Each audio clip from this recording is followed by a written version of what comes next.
I assume. I don't know. He probably should. Anyway, coming up next is another very funny guy from out here, too. Give it up for the very funny Billy Kimbell.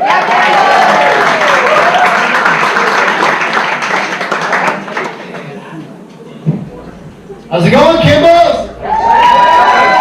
Right on, man. I'm happy to be out here. Before I left the house tonight, my daughter came walking out of the bathroom and she goes, Billy, what do you think's harder to shave, testicles or a vagina? And I was like, no. And I came out here. My wife sometimes gets a little irritated with me when the kids come up to me and they're like, ask me awkward questions like that, because nobody ever prepares for a question like that. Like, I'm ready for the birds and the bees and dating and stuff like that, but nobody asked me about shaving balls. When I was a kid, the weirdest thing I ever said to my dad was I came out of the bathroom at 12 years old and I said, I got 5, I'm a man now.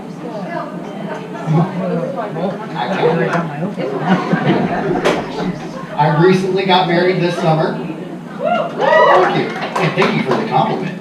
My daughter actually teases me a lot about it. She's like, Dad, with your hair and your skinny build, you know what you look like your shadow and everything? I'm like, I don't know. She's like, you can keep it PG if you want, but I'm going to say penis. She's honoring, man. Like on Halloween, right? My wife was looking around for a piece to her costume, and it was the chest piece. So of course my wife is going, "Where's my boobs? Where's my boobs?" And she looks at me and she goes, "Billy," I'm like, "They're on your chest." And she's like, "Yeah, nice, smartass." I'm like, "Hey, I look at them all the time. I'm pretty sure I know where they're at."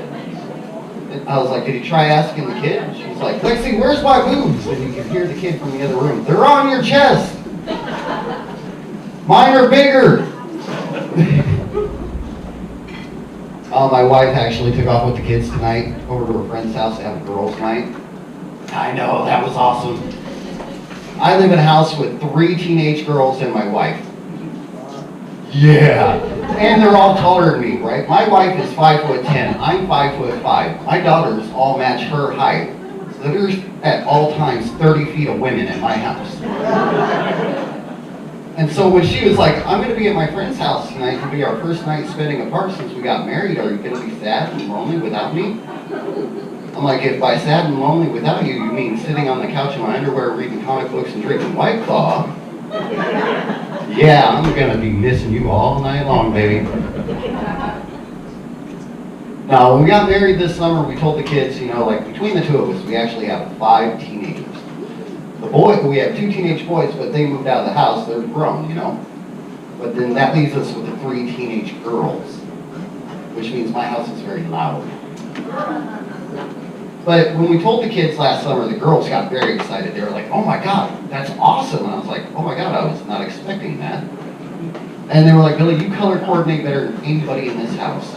It's going to be like having a second mom. This is going to be rad." And I can't even argue with them, because when I was younger, I tried doing concrete, and the guys on the site would be out there yelling at girls going by, "Hey, nice butt." I'm the only one out there going, "Hey, that belt don't match that purse." I'm the only person I know that's ever gotten a ticket for complimentary harassment. If you're wondering what that is, that's where I stood on my porch with scorecards and scored people like ice skaters as they walked by my house over their wardrobe. Right? I'm like, "Hey man, you can't be wearing white after Labor Day. You're getting 4 right there." Oh man, I have a shoe preference. My wife calls it a problem. She thought my eccentricities were awesome when she first met me. Now she's kind of over it.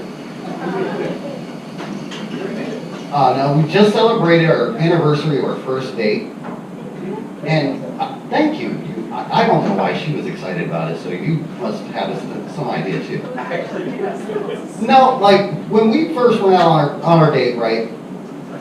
She bought drinks all night long, and my wife is a classic lady. She did not kiss me until our second date, which made the sex on the first date really awkward. And that's not to say I'm easy, but if a woman, I was raised old school, so if a woman buys drinks all night long, I'm gonna put out. My dad didn't raise me to be a tease. She hates it when I tell that joke, because she's like, we'd actually been talking for a while. We first started talking online in a very romantic way. It was Tinder. When we told the girls about that, they were like, "You can't be serious," and we were like, "Yeah." And she was, they asked what our first conversation was like, and her mom actually had asked me, "Give me 3 reasons to date you." And I was like, "Well, I'm mostly sure there's no spiders in my hair. I have my own comic book collection, and I've never eaten cardboard." And the girls were like, "That really worked on you?" She's like, "He used all proper punctuation." But, like, the reason she thinks that joke, though, is she thinks that it makes her sound like, a slut or something. And she's not. She's a classy lady, obviously. But she tells me, she's like, honey, I actually planned all that out. You tell because my underwear and my bra match. And I'm like, baby, that is not the secret you guys seem to think that is. And she's like, oh yeah, smartass, do men have a tell about they plan sex? I'm like, yeah. Did you notice when we first started dating, my bed was always made? Like, after a while, I was getting proud of it. Every time she come in my room, I'm like, look at those corners.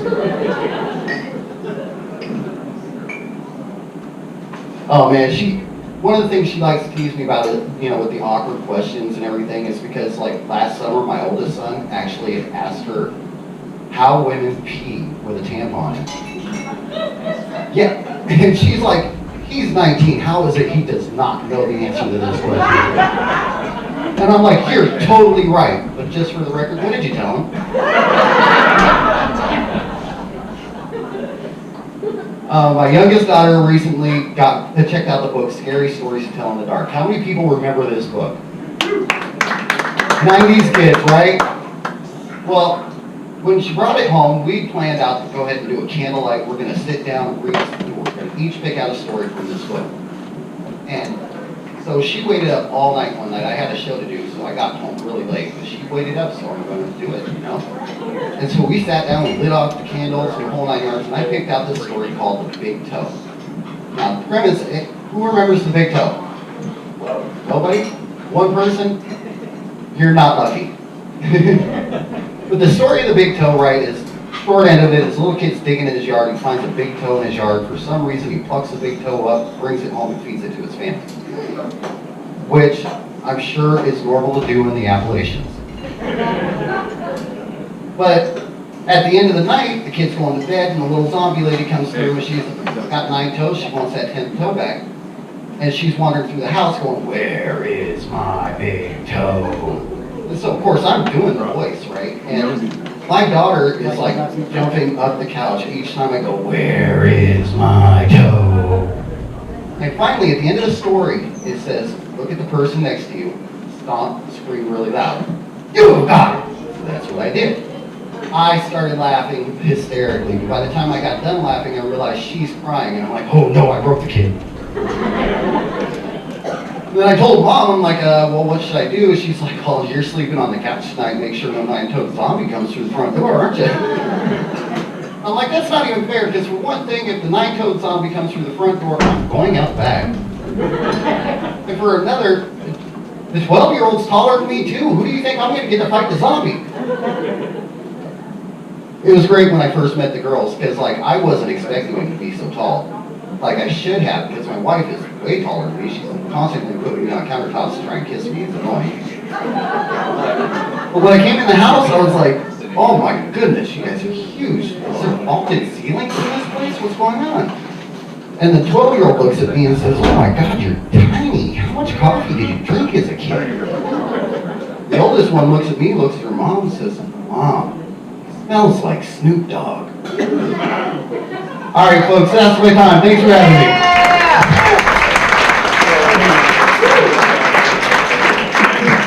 Billy Campbell, give it up one more time.